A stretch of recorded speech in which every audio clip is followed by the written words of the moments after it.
प्राकृतिक चीज में एक चीज चित्रकूट के अंदर पाई गई जो गुप्त गोदावरी है जी उसी कुटिया के अंदर है। जी तीन इतने इतने बड़े सांप रहते थे यहाँ से लेकर उस कोने तक। सर।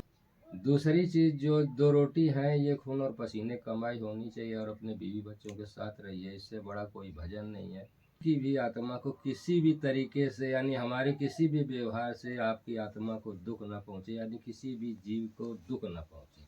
असली हमारी तीसरी पीढ़ी में आप सब कुछ देख सकते हैं और हमारी यानी 20-20 साल के अंदर तीसरी पीढ़ी आती है, उसमें आप सब कुछ देख सकते हैं खुला। वहाँ के मार्गदर्शन का एक किताब दिया कि यहाँ पर ये देवता है, यहाँ पर ये मंदिर है, यहाँ पर, इससे आप जा कर के घूम सकते हैं। तो मैंने खुद पूछा कि मतलब महाराज जी ठीक है घूमने का तो अच्छी बात है, लेकिन मतलब मुझे ये बताएं कि यहाँ पर घूमने से क्या मिलता है, क्या मिलता है? बिल्कुल सही बात। या हमको आत्मा की शांति कहाँ मिलेगी, या ईश्वर के दर्शन कहाँ होंगे, जो भी आप समझ लें कहने जी का। जी तो बोले यहाँ ऐसा कुछ भी नहीं है। तो हमने कहा फिर दुनिया के लोग यहाँ चित्रकूट क्यों क्यों आते आते हैं? हैं? बोले आत्मा की शांति के लिए आते हैं। जी तो हमने फिर भी पूछा कि मतलब इतना बड़ा यहाँ पर मतलब लोगों का आना जाना है और ऐसा क्यों कि मतलब यहाँ कुछ भी नहीं है? बोले यही तो बात है। जी प्राकृतिक चीज में एक चीज चित्रकूट के अंदर पाई गई जो गुप्त गोदावरी है। जी उनकी कुछ बनावट ऐसी है जो देखने लायक है, बाद बाकी सब आधुनिक हो चुका है बिल्कुल सही। और कहीं कुछ नहीं। कुछ नहीं, सही बात है महाराज जी। अगर चाहो तो उसको देखो, नहीं तो चुपचाप सीधे घर जाओ। जी तो ये कहानी है प्रभु। बाद बाकी अब रह गई जगह की बात, तो अब यहाँ श्री रामचंद्र जी का वनवास हुआ है, उन्हीं की जो रज धूल की यहाँ मान्यता है, जी उसी को हम लोग ग्रहण करते हैं, या मान लो जो भी प्रसाद या तिलक जो भी लगाते हैं। जी सब का आशीर्वाद और कृपा। महाराज जी, हम सुनते आ रहे हैं, बचपन से सुनते आ रहे हैं कि चित्रकूट धर्म नगरी है, यहाँ पे साधु संतों का वास हुआ करता था। तो महाराज जी इतने साधु संत हैं तो भगवान की प्राप्ति कैसे होगी महाराज जी? खाली मतलब घर छोड़ के जंगल में बसने से भगवान की प्राप्ति हो जाएगी? इसके लिए मतलब कौन सा मार्ग में हम जाएं कि भगवान की प्राप्ति हो? पहले तो अपने अपने गुरुओं से उस भक्ति मार्ग का रास्ता, कायदे का जो उसका विधि विधान है वो पूछे। जी जी किसी भी धर्म के लोग हैं, सबका स्वागत है यहाँ। जी लेकिन भजन करने के थोड़े से हमारे आपस में तरीके डिफरेंस है। बिल्कुल सही। आप अल्लाह के नाम से पुकारते हैं जी हम ईश्वर के नाम से पुकारते हैं। आप मैंने इसी तरीके से अलग अलग नाम से धर्म से मतलब जो है सिस्टम है। जी तो मेन मूल जो बात बताई, जी 2 रोटी खून और पसीने की कमाई खाना है और भजन की परीक्षा कैसे करनी है ये हमारे गुरुदेव जी ने बताया था। जी बस एक काम करना है कि जितना समय आप सुबह दें उतना ही शाम को समय दें, उसमें घटना नहीं चाहिए, बढ़ना चाहिए, उसमें गैप नहीं होना चाहिए, जी जितना भी आपके पास समय है। जी जी दूसरी चीज जो 2 रोटी है ये खून और पसीने कमाई होनी चाहिए और अपने बीवी बच्चों के साथ रहिए, इससे बड़ा कोई भजन नहीं है। और जिस ईश्वर को चाहे उस ईश्वर को आप पा भी सकते हैं। जी जो भी इच्छा है आपके, यानी कहने का मतलब जो है जो विचार करी हो मनमाही, प्रभु कृपा कोई दुर्लभ नहीं।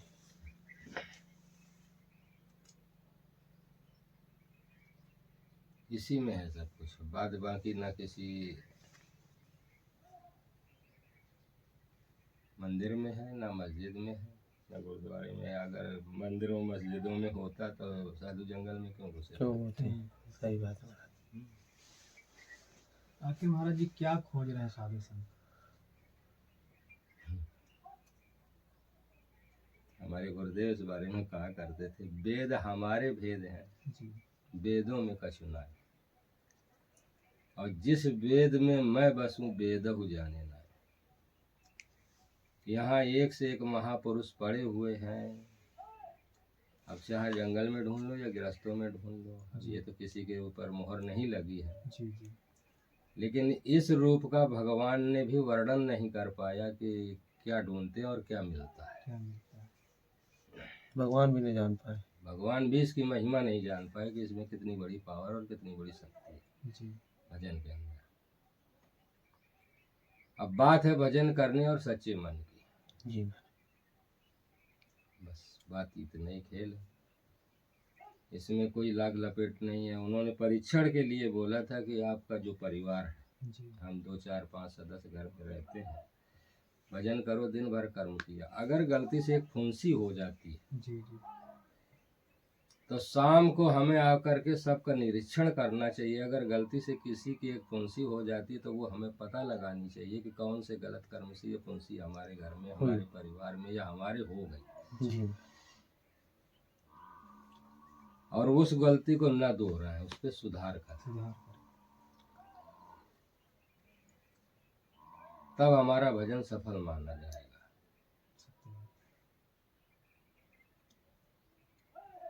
ये शिक्षा है हमारे गुरु की। गुरु जी ने दी।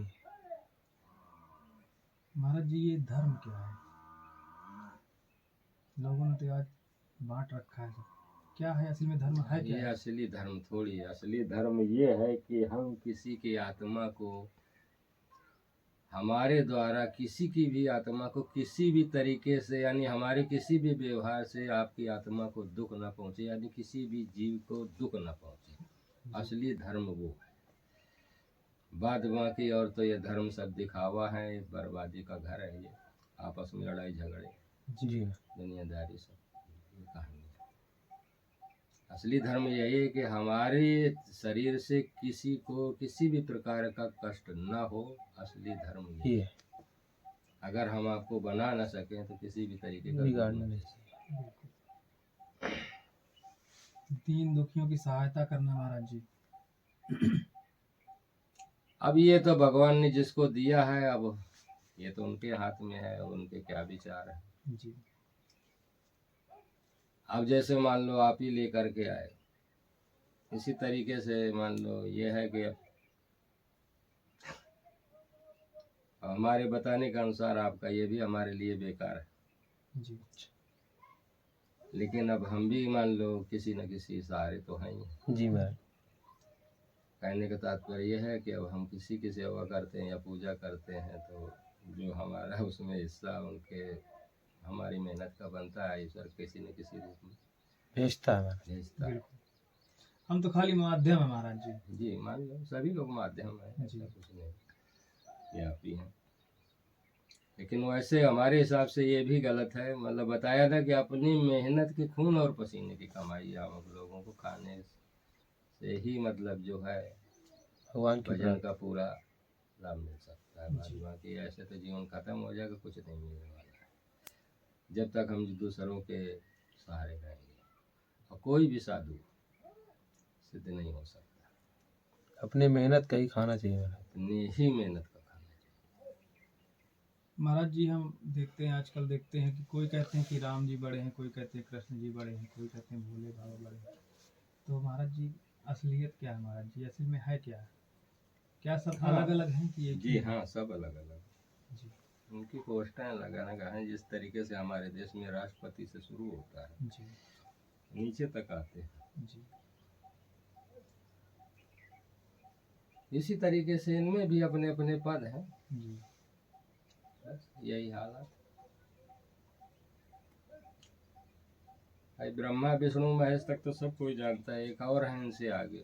जी मान लो CM DM राष्ट्रपति, जी यहाँ तक तो सब कोई जानता है। लेकिन इनसे आगे एक और होता है जो राष्ट्रपति को भी रोकता है। अब उसकी जानकारी की जरूरत है। वो कौन है महाराज जी? उसके बारे में तो हम भी आज पहली बार सुन रहे हैं महाराज एक अटॉर्नी जनरल होते हैं, मैंने सुना है। जी जी महाराज जी। अटॉर्नी जनरल, जी अच्छा। वो राष्ट्रपति से बड़े होते हैं। हाँ, जी और राष्ट्रपति को भी फेल कर सकते हैं। अच्छा।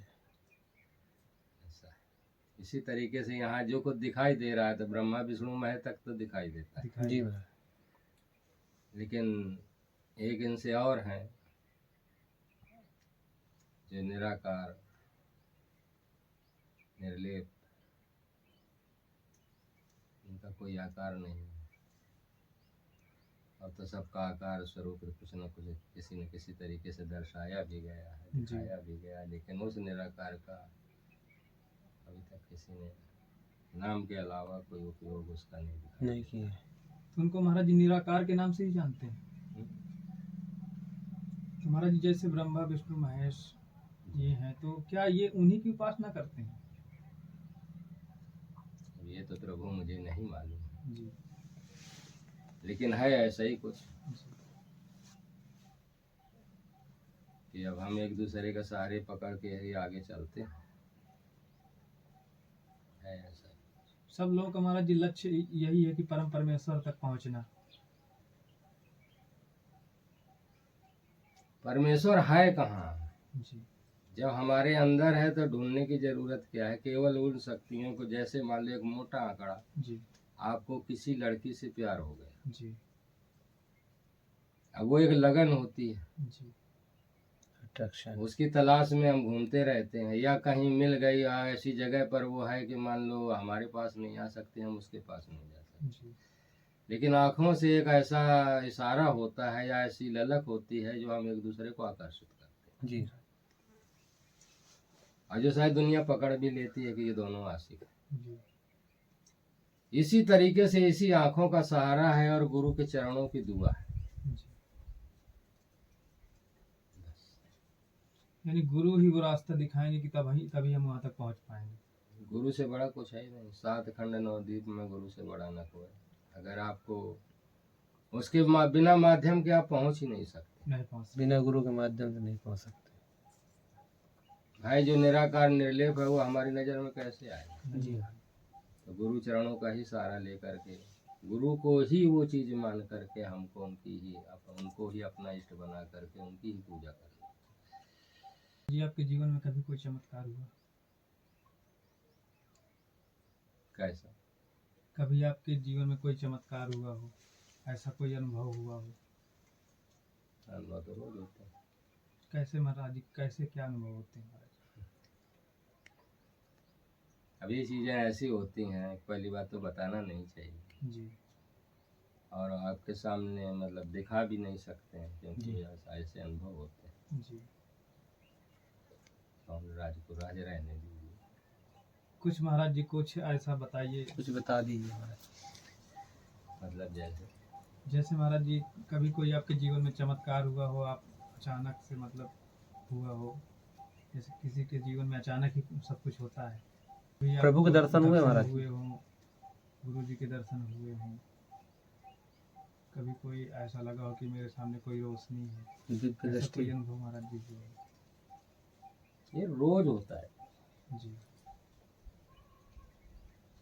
अब दूसरे को तो मैं नहीं बता सकता। जी यहीं पर इसी कुटिया के अंदर जी 3 इतने इतने बड़े सांप रहते थे, यहाँ से लेकर उस कोने तक, सर्प महाराज जी। और वो ड्यूढ़ा में निकलते थे। कभी मैंने उनको एक साथ नहीं देखा, एक बार जरूर दो को देखा कि आपस में लिपटे हुए थे। जी अभी कोरोना काल में मैंने एक कुटिया को नया करवाया था, जी तब वो तीनों निकले जी और तीनों यहाँ पर ऊपर लेटे हुए थे, काम नहीं करने दे रहे थे। ये रख गई थी बल्लियाँ बल्ली, धुन्नी। और इसके एक नहीं 50 लोग गवाह हैं, आप पूछ सकते हैं जी कि 2 दिन तक उन्होंने काम बंद रखा। बाद में कुछ लोग बोले कि महाराज या तो कुटिया बनवाओ या तो बंद करते हैं, जी और या तो इनको हम मार देते हैं। तो हमने कहा मारना नहीं है। जी बहुत उनसे रिक्वेस्ट की जा करके, जब बहुत ही ज़्यादा उनको कसम इसम धराई खिलाई, तब जा करके गायब हो गए। लेकिन जब से नज़र नहीं आ रहे, अफसोस इस बात का हो गया। जी। नहीं वो तो यहीं घूमते रहते हैं। कभी नुकसान नहीं पहुंची? नुकसान मतलब नहीं प्रभु, हमने इस बारे में सोचा ही नहीं है ना। उन्होंने हमारा ऐसे हमारी जैसे ऐसे लेटते हैं, सर यहाँ आ गया, जी। यहीं पर सोते हैं। जी यहीं से निकलते हैं, का ऊपर से निकल जाए, कहीं से निकल जाए, कोई मतलब नहीं। हाँ कभी कभार धोखा हो जाता है कि जानकारी हो गई कि लगता है कुछ है, तो खड़े बैठ गए, जी तो वो भी खड़े हो गए। हाँ जी। चलिए। कहते हैं महाराज जी, जीव तब तक मतलब किसी पे हमला नहीं करता तब तक उसे महसूस ना हो कि खतरा है। नहीं, जीव का स्वभाव होता है। जी कोई भी जीव अनजान नहीं है, जी केवल इंसान के अलावा। इंसान ये खतरनाक है जानवर हम समझते हैं, जी जो अपनी तरफ से कोई भी भावना ला करके वो कुछ भी कर सकता है। कुछ भी कर सकता है। जी आप एक छोटा बच्चा किसी रास्ते में छोड़ दीजिए और यहाँ से अगर जानवरों के दौड़ते हुए जानवरों की भीड़ जा रही है, उसके जरा भी टच नहीं करेंगे, वो सब जी। निकल जाएंगे। सही कह रहे हैं। लेकिन हाँ वहाँ सयाना खड़ा हो तो उसको जरूर कहो, क्योंकि उससे उनको ये लगेगा कि खतरा है। खतरा है। जी इसी तरीके से कोई भी जीव है, सर्प है, बिच्छू है, वो जमीन की आहट से जानते हैं कि कोई आ रहा है कि जा रहा है। अब वो एंड तक देखेगा कि यहाँ तक आया है, क्या करेगा। अभी फिर भी वो हमला नहीं करते। जी जब गलती से हमारा पैर उसके सर पर ही पड़ गया तब जा करके कुछ बोलेगा नहीं, अगर पूंछ पर भी पड़ेगा तब भी भाग जाएगा। भाई, जहाँ तक हो सकेगा तो बचाने की कोशिश बचाने और बचने की बचने की कोशिश दोनों करता कोशिश जी। करते हैं। है। ऐसा अगर होता तो दुनिया खत्म हो गई होती। बहुत से जीवधारी इस दुनिया में घूम रहे हैं, ऐसा कुछ नहीं। नहीं तो वो तो काट के चले जाएंगे, कोई सही नहीं पहचान पाएगा। भाई जंगल में शेर रह रहे जी। हैं, अगर उनका आहार केवल मनुष्य होता तो रोज 2-4 की शिकायत मिलती कि यार आज वहाँ वो आदमी गायब हो गया, उसको फाड़ डाला, उसको कुछ नहीं। वो कोई उनको छेड़खानी ही करते हैं, ये मान लो कि उनकी आ गई है, जो भी समझ लो आप, जी महाराज। बिल्कुल तभी हमला करते हैं। ऐसे किसी के ऊपर हमला नहीं करते।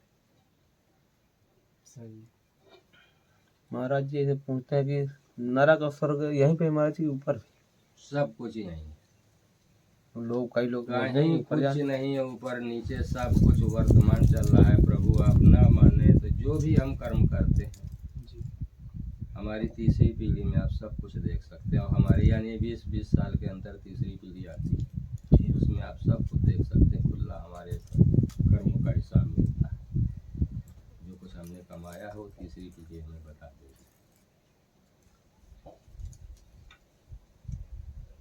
जैसा बोएंगे वैसा ही काटेंगे, इसीलिए सबको अच्छे कर्म करने चाहिए। बता दिया कि मतलब हम एक आम इंसान हैं, हमारे शरीर से या हमारे किसी भी कर्म से किसी भी इंसान को, जीव को, किसी के आत्मा को कोई कष्ट नहीं पहुंचना चाहिए। सत्य असली ये। जी अब इसमें अगर मगर क्यों में लगाने से वो सब भ्रम है। ब्रह्म ही मेन चीज है। जी दो ही चीजें हैं, ब्रह्म और ब्रह्म। सीधा साधा बिल्कुल साधारण अर्थ है। ब्रह्म का मतलब यही है कि हम किसी को नुकसान पहुंचाए ना, कोई मतलब। और मेरा ये भी मानना है कि अगर हम किसी को नुकसान नहीं पहुंचाएंगे तो शायद हमें भी कोई नुकसान नहीं पहुंचाएगा। नहीं पहुंचाएंगे। महाराज जी, जो यहाँ पे इतनी घटनाएं हो रही हैं पूरे हर जगह हम देखते हैं, क्या सब कुछ भगवान ही करते हैं? नहीं, इंसान के रूप में शैतान कर रहा है। भाई ये हमारे रामचंद्र जी के जमाने में भी राक्षस थे, जी वही लोग हैं। उनके जमाने में भी थे तो आज भी हैं। सही बात। कुछ लोग जोड़ लेते हैं गीता से कि जो कुछ हूँ मैं हूँ, जो कुछ करता हूँ मैं हूँ। इस तरीके से मैंने कुछ लोगों को सुना है कहते हुए। जी तो वो भगवान थे, उन्होंने एक एक उंगली पर पर्वत उठा दिए हैं। जी आप भी कुछ ऐसा करके अच्छा करके दिखाओ। कोई जरूरी है कमजोर को या किसी को मारने से या किसी को सताने से तुम्हारी कोई जय जयकार होगी? सही तो मैं गलत मानता हूँ। आजकल तो लोग लोग एक दूसरे को धर्म के नाम पे मार रहे हैं। ये गलत सोच है। जब हम सभी लोग एक ही माँ बाप के संतान हैं तो ये धर्मों में बांटने का विचार कुछ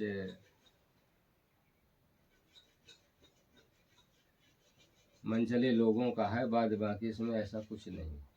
सब हम सभी लोग किसी भी धर्म के हों, सब एक ही माँ बाप के संतान हैं। जी महाराज। सृष्टि की जहाँ से उत्पत्ति हुई है वो वहाँ से शुरुआत एक ही से। जी अब यहाँ कोई पंडित बन गया, कोई भंगी बन गया, अब ये हमारे लिए एक बड़ा सोच विचार का विषय है, बहुत गंभीर विषय है जी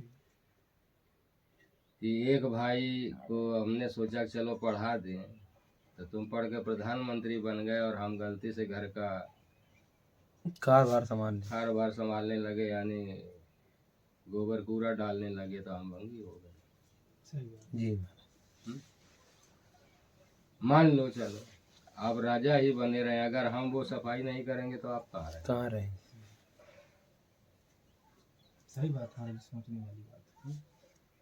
तो पता नहीं, अब उसको छूना नहीं, उसको छूने से हम बेकार हो जाएंगे, अंधे हो जाएंगे, लंगड़े हो जाएंगे, लूले, पता नहीं क्या हो जाएंगे। उनके विचार में क्या रहता है, एक इंसान को छूने से क्या होता है, ये मुझे नहीं समझ में आता है।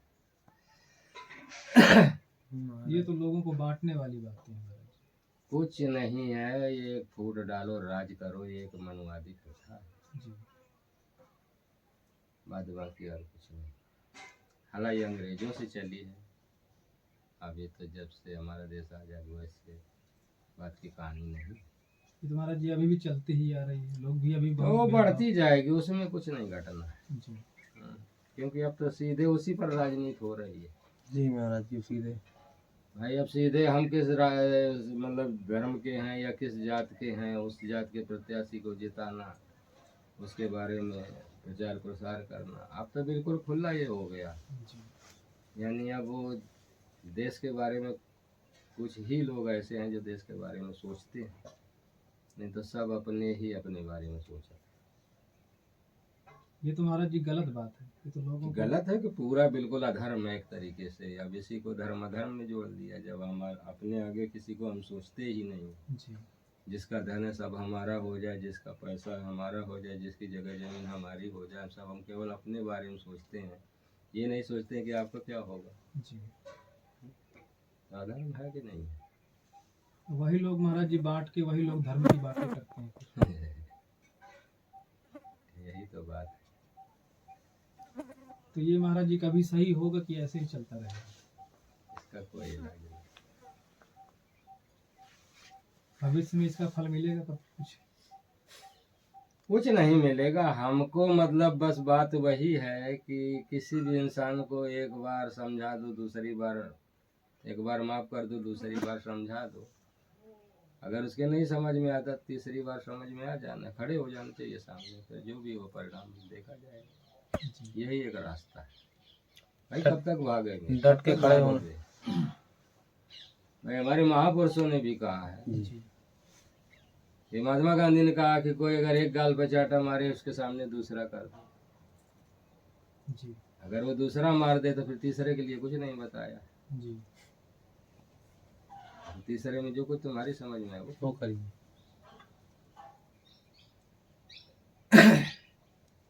लोग महाराज जी कहते हैं ऊपर वाली की लाठी में आवाज नहीं होती। हाँ ये बात सही, ये तो बिल्कुल सब दिख रहा है आजकल, खान पान दिनचर्या जो भी मानो, लेकिन हमारे हिसाब से कुल मिला के ये कर्मों का फल है। जी खान पान तो है ही है थोड़ा बहुत, तो सब यही कर्मों का फल है। भाई हम आपको तो अंधा बना देंगे, जैसे हमारे अंतर आत्मा जो ईश्वर नाम की ज्योति जल रही है आत्मा रूपी, जी वो आपके किसी भी झूठे गलत काम का गवाही नहीं देती, जी और उसे सब मालूम है कि हमने किस जगह गलत किया है, किसके साथ गलत किया है, कौन सा गलत कर्म किया है।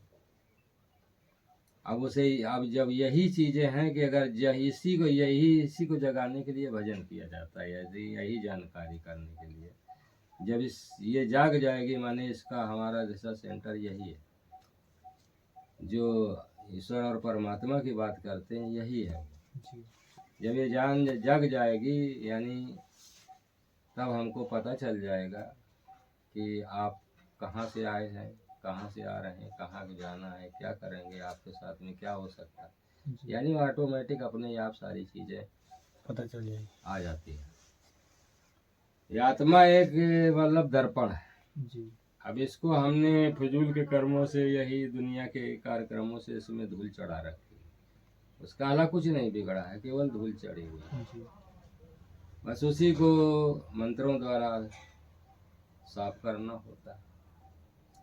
जब उसी को तीसरा नेत्र मान लीजिए, कुछ भी मान लीजिए, जब वो साफ हो जाती है तो अपने आप सब कुछ दिखने लगता है कि क्या अच्छा है, क्या बुरा है। जी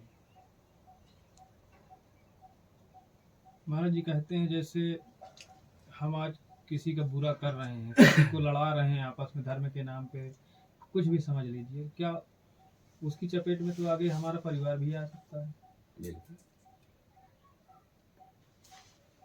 भाई, अगर कोई आज हमारे घर को फूंक रहा है और हमने नहीं बोला, जी उसने जाकर कल दूसरे घर में आग लगा दी, जी उसने भी नहीं बोला, तो उसकी तो आदत बन गई, किसी दिन पूरे गांव में लगा देगा। जी तो ऐसा लोग कर भी रहे हैं। कर भी रहे हैं।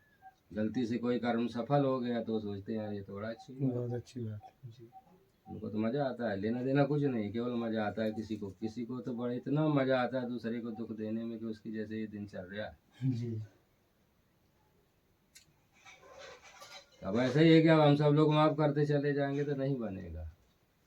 एक बार तो मान लिया कि गलती हो गई, जी दूसरी बार उसको समझा देना चाहिए, तीसरी बार ना समझ में आए तो एक बिल्ली भी जब कुत्ता खदेड़ता है तो पहले भागती है, जी जब उसको रास्ता नहीं दिखता तो खड़ी हो जाती है वहीं, तो कुत्ता भी वहीं पर ठहर जाता है।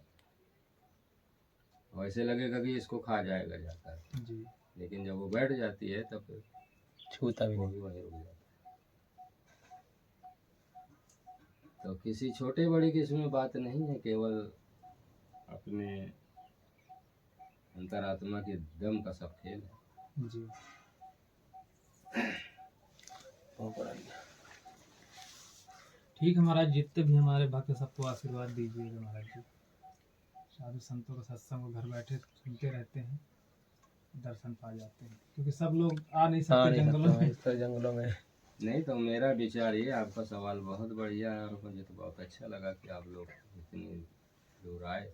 जी और मैं सभी जो भगवत प्रेमी यानी ईश्वर प्रेमी कहेंगे, भगवत प्रेमी तो सभी लोग हैं, ईश्वर प्रेमी पर्सनल जो भजन करते हैं, जी उनके लिए सीधा मेरे गुरु ने जो बताया मैं वो आपको बात बता रहा हूँ कि 2 रोटी खून और पसीने की मतलब शुद्ध कमाई की होनी चाहिए, जी खा करके और उससे भजन करें, प्लस हमारे जीवन साथी को साथ लेकर जी उसको अधर्म में न छोड़ करके, भले उनका सहयोग है आपके साथ या नहीं है उसमें कोई फर्क नहीं पड़ता है। जी मान लो हम घंटे 2 घंटे गायब हो गए, इतनी देर में कुछ नहीं, इनका नहीं बिगड़ जाएगा जी भजन के टाइम, बाद बाकी तो हम साथ में ही हैं। जी अब जो जंगल भागना या दुनियादारी करना ये बेवकूफ़ी है। जब हमारा शरीर ही साथ नहीं देता है, हमारे कोई कीड़ा काट रहा है या कोई मान लो कुछ कर रहा है, मच्छर काट रहे हैं, तो क्या हमारा भजन में मन लगेगा? नहीं यदि इतने बड़े हम तपस्वी हो जाए तो उसको 1 साल पहले पूरा निर्वस्त्र हो करके 12 महीने देख लें, अगर ये झेल जाएंगे तब तो जंगल के लिए निकले, नहीं तो अपने घर में बैठे। जी क्योंकि जब वो आदत अगर पड़ जाती है कि हम प्रकृति के आधार पर जी सकते हैं तो आप कहीं रह सकते हैं। जी अब हम तो तुच्छ मानव हैं, हम अपने मान लीजिए माँ बाप की सेवा छत छाया में पले हैं। जी अब हम तो नहीं समझते कि हम कपड़े उतार के रख दें और 12 महीने एक जैसा बने रहें, नहीं रह सकते। तो कहने का तात्पर्य ये है कि ये 5 तत्वों का शरीर है, जिस तरीके से ये सुरक्षित रहे उस तरीके से इसको रखिए, फिर बाद में भजन तो बाद में बाद की बात है। जी जब शरीर स्वस्थ नहीं है तो हम भजन कैसे करेंगे? सही तो बस झूठ ना बोलें, खून और पसीने की कमाई खाएं और भजन करें, जहाँ जहाँ रहें। इसमें आपको कोई दुख नहीं है, कोई दिक्कत नहीं है।